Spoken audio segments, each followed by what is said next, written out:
ciência é uma sofrência. Então, as pesquisas não podem...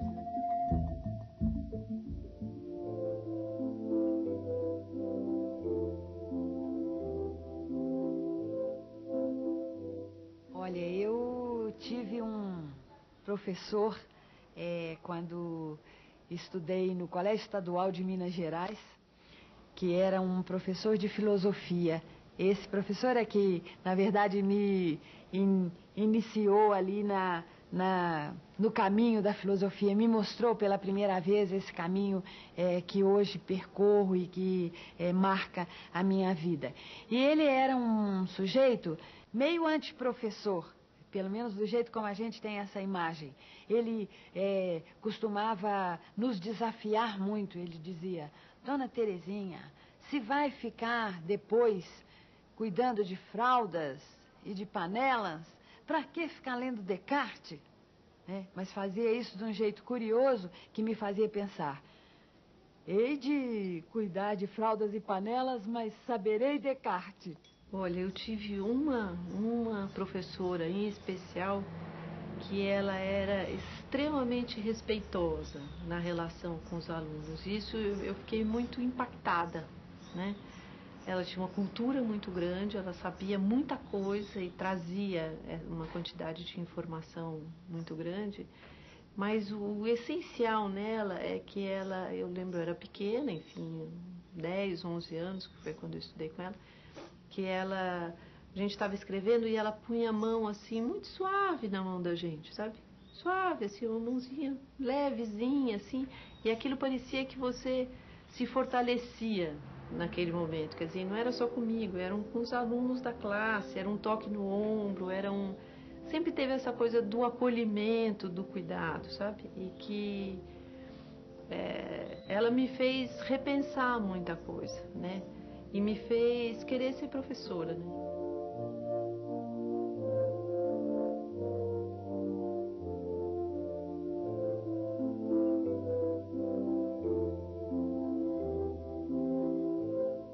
O que me marcou muito na minha infância foi realmente assim, a educação integral, não é? Sempre aquela preocupação, nós cantávamos muito, nós brincávamos muito, nós rezávamos muito, nós participávamos muito. Agora, as professoras realmente eram muito boas, assim, a gente aprendia muito, mas aquilo não me marcou tanto quanto o conjunto das coisas.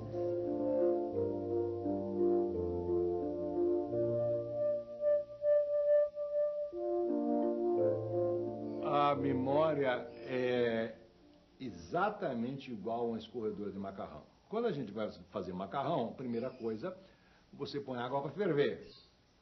Aí você põe um macarrão para ferver junto com a água. Depois que o macarrão está mole, o que você vai fazer? Você não vai usar aquela água, você tem que se livrar daquela água. Então você pega a panela com o macarrão e a água e joga no escorredor de macarrão. O que acontece? A água vai embora, só sobra o que é útil, o que dá prazer, o macarrão. A memória é precisamente assim. As coisas que não são úteis e que não dão prazer, elas escorrem, elas desaparecem. Aquilo que a gente lutou tanto para aprender, causa da Guerra dos 100 Anos, dígrafo, usos do pronome ser, isso vai tudo desaparecer, vai ser tudo esquecido, porque isso não está integrado com a vida, só vai sobrar aquilo que realmente está integrado com a vida.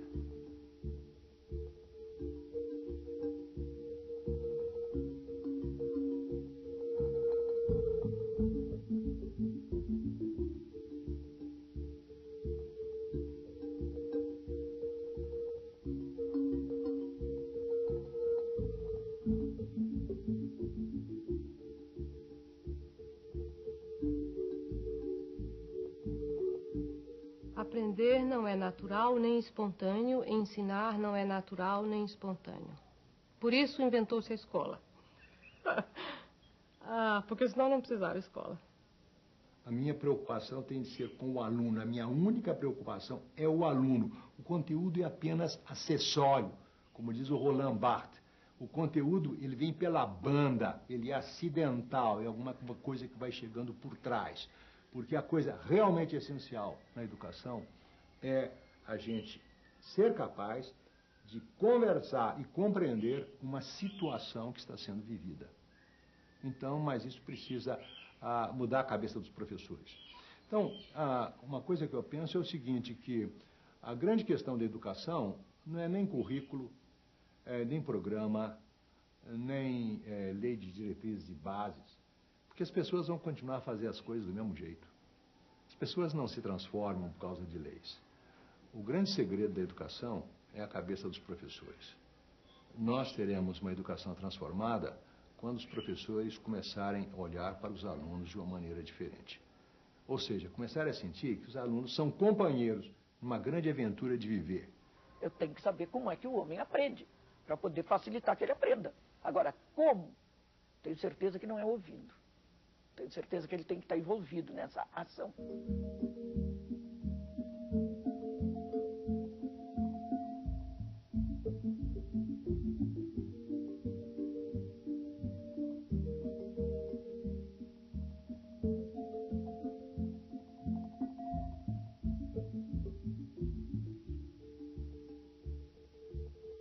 O que se espera de um professor que não sabe?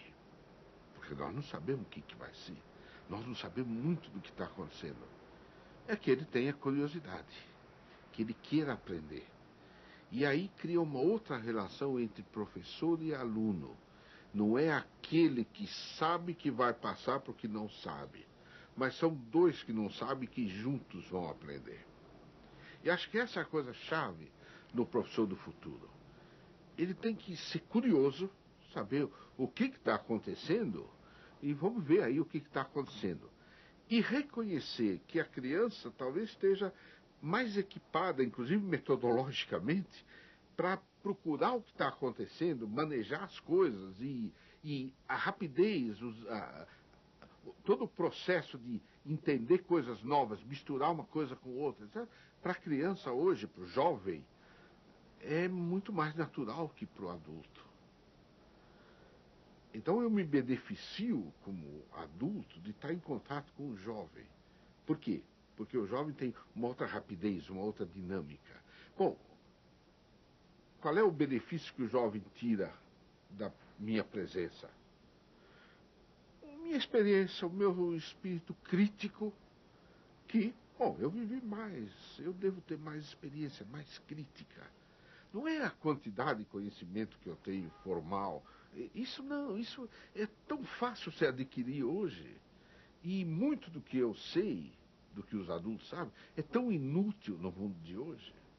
É tão sem interesse, é tão defasado, que não é esse o grande trunfo que tem o professor na hora que ele entra na sua profissão.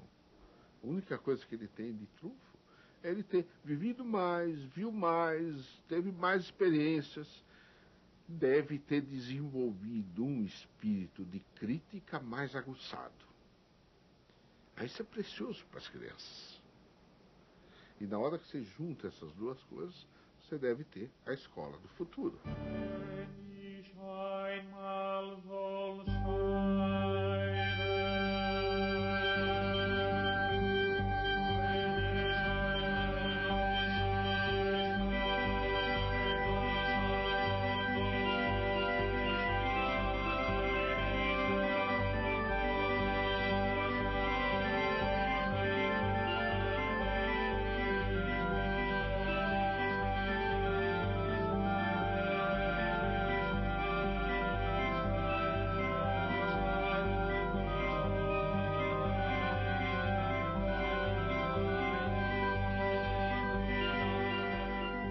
Educar quer dizer extrair de dentro para fora, não é?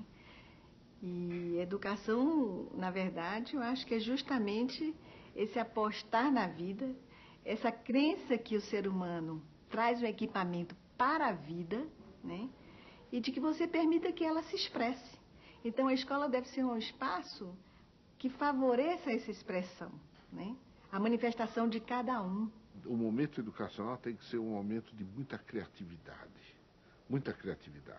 no qual o professor e o aluno, eles se juntam nessa criatividade, na busca desse nome. Nessa junção, O que nós temos? Imaginação, expectativa, sonho, etc. Dos jovens, experiência crítica dos velhos. Boa educação é aquela que faz querer mais educação, né? O desejo de saber, a alegria. Acho que enquanto não houver espaço para a alegria, a escola está incompleta. A alegria mesmo da descoberta, né? Saber e sabor têm a mesma origem etimológica. Então, o mundo fica com mais gosto se eu sei dele.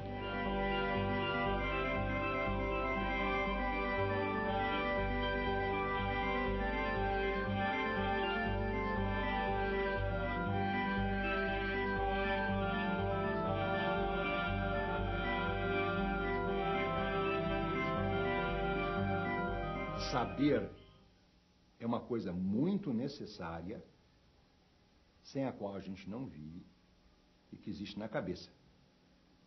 Eu sei fazer coisas. A gente tem que saber. Saber é ter conhecimento da técnica, de como é que a coisa funciona. Sabor é outra coisa completamente diferente. Saber acontece na cabeça. Sabor acontece na língua. É quando a gente degusta.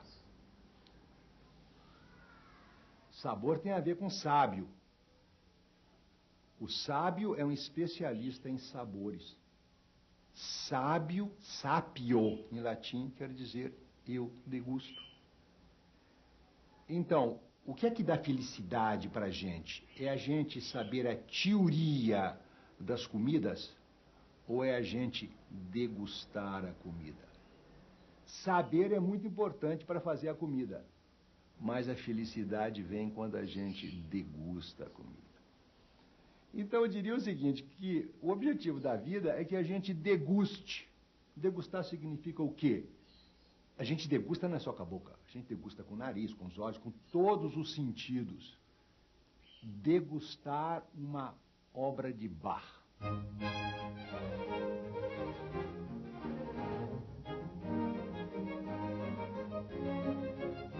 Degustar Bach é complicado, porque não é a primeira vista, a primeira vista não, a primeira ouvida que a gente degusta Bach.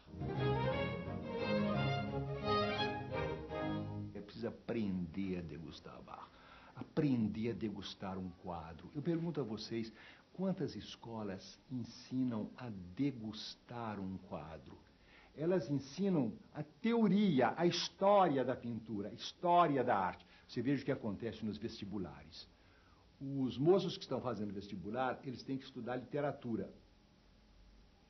Mas a degustação da literatura não é ensinada, porque você não tem jeito de fazer uma prova sobre degustação. Então existe essa coisa horrível, medonha, antieducacional e antipedagógica, que é os resumos dos livros. Porque resumo de livro é o quê? É saber. Eu sei que o livro é de essa de Queiroz, eu sei que a estrutura é essa, eu sei que o estilo é esse, eu sei que a escola dele é essa, eu sei. Mas eu não aprendi a degustação, o prazer. O resultado disso é o seguinte, se estuda muita literatura, mas eu pergunto, quantos são os moços que depois de passar por todo esse estudo, têm o prazer de ler, gostam de ler? Isso não acontece. Nós não estamos ensinando a arte de degustar a vida. Portanto, você veja, a educação se divide em duas partes. Uma das partes da educação é ensinar, como eu disse a vocês, as ferramentas, os meios de vida. Todas as ferramentas são meios de vida. Mas a outra parte é ensinar a degustação da vida.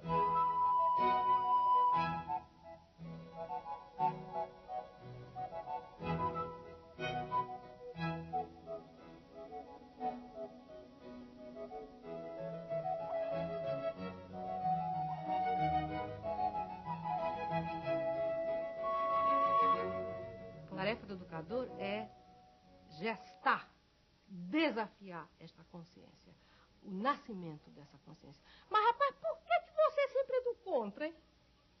Mas, menino, vem cá, por quê? Fundamente. que você está dizendo. Por que você pensa isso? Por que você está defendendo isso? Ou seja, assuma.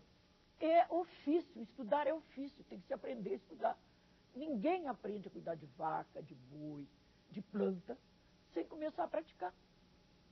Se ele não aprende, não começa a aprender a estudar, ele não vai aprender nunca. Ninguém ensina. Ele vai devolver o que o professor diz, porque a prova leva a isso. O tipo de avaliação por prova leva a isso. E a outra coisa que eu acho que a gente tem que fazer é, de alguma maneira, ajudá-los a acender a própria fogueira da busca do seu próprio saber.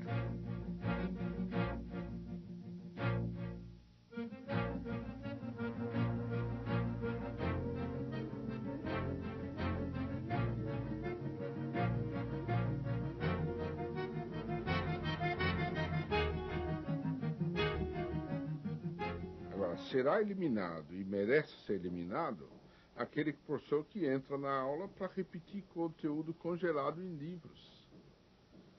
Porque esse conteúdo congelado em livros vai ser transmitido por um bom vídeo, por um CD-ROM, vai ser acessado quando o aluno quiser. Esse professor está com os dias contados. Esse professor não interage com os alunos. Nunca interagiu com os alunos. Esse professor fica falando sozinho e os alunos ficam ouvindo e anotando. Esse professor não tem futuro. Qual é o professor necessário e que eu acho que tem muito futuro e é indispensável? É aquele professor que se comunica, que interage com os alunos, que se junta ao aluno na aventura de descobrir o novo.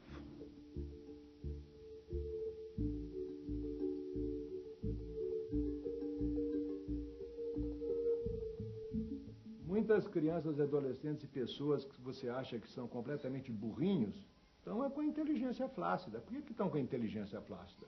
Porque não houve ninguém que erotizasse a inteligência. É preciso que a inteligência seja erotizada. Aliás, é interessante o Fernando Pessoa falar nisso. Ele tem um verso que ele diz: sinto uma erecção na alma. Olha, sinto uma erecção da inteligência. Por quê? Porque houve um professor que me provocou e aí eu fico com vontade de transar com aquela disciplina. Aí vou lá e transo com ela. Aí eu descubro que é bom transar com ela. Só o que nós temos que fazer é desafiar para que eles nos ultrapassem. Sejam melhores que a gente, melhores pessoas, com mais respeito, com mais conhecimento, com mais autorrespeito. Essas coisas, pô. Mas não é ser bonzinho, é ser exigente. Eu não acredito que a educação seja espontânea. Eu acho que a gente tem que pôr metas para eles. Tem que trazer, tem que ter prazo. Eu gosto muito de fazer contrato. Acho excelente fazer contrato.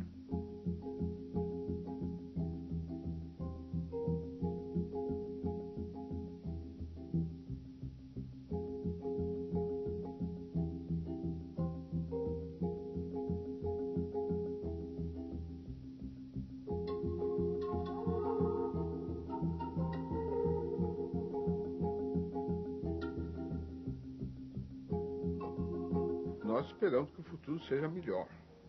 Agora, o futuro vai ser lidado em situações que nós hoje desconhecemos. Quem vai ser capaz de lidar com o futuro? Aqueles que vão viver no futuro, que são as crianças de hoje.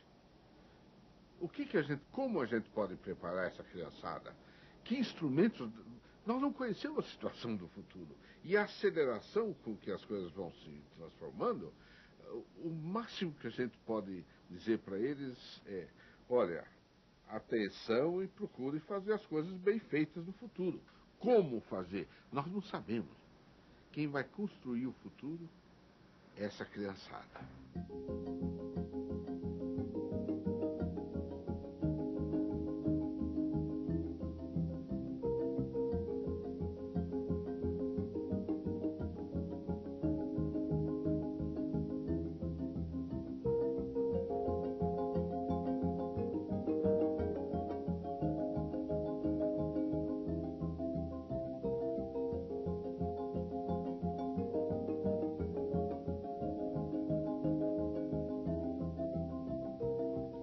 Os desafios da educação hoje são os mesmos desafios da educação há 2.000 anos, há 5.000 anos atrás.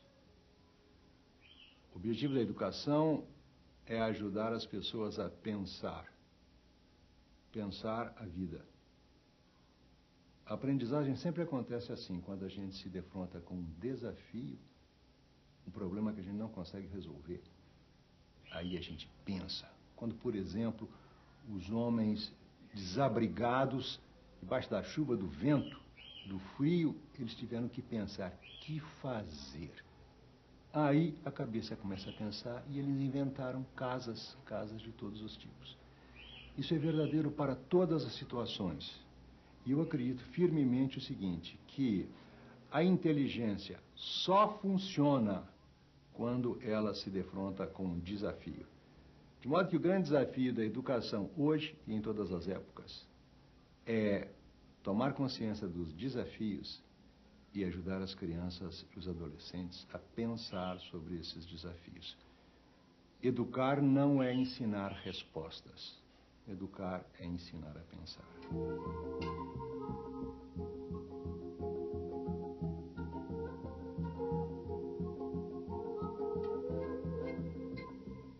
Essa tecnologia é parte do mundo de hoje. Se muitas vezes nós nos sentimos ameaçados por essa tecnologia, é uma certa insegurança que nós temos por não dominar tão bem. E os jovens estão no processo de dominar muito melhor do que a gente. E com isso, nós sentimos de algum modo que eles estão numa posição de privilégio com relação a gente no manejo com essas novas tecnologias. Ter medo desse privilégio dos jovens só pode ser inibidor da gente utilizar plenamente essa tecnologia. Porque ainda o professor vê a posição dele perante os jovens baseado num sistema de autoridade que é por ele saber mais. E na hora que aparece uma coisa que ele reconhecidamente sabe menos, ele se sente intimidado. E com isso pode rejeitar essa tecnologia. Eu acho que usar a tecnologia amplamente é chave para a educação no futuro. E isso não quer dizer substituir o professor pela tecnologia, óbvio.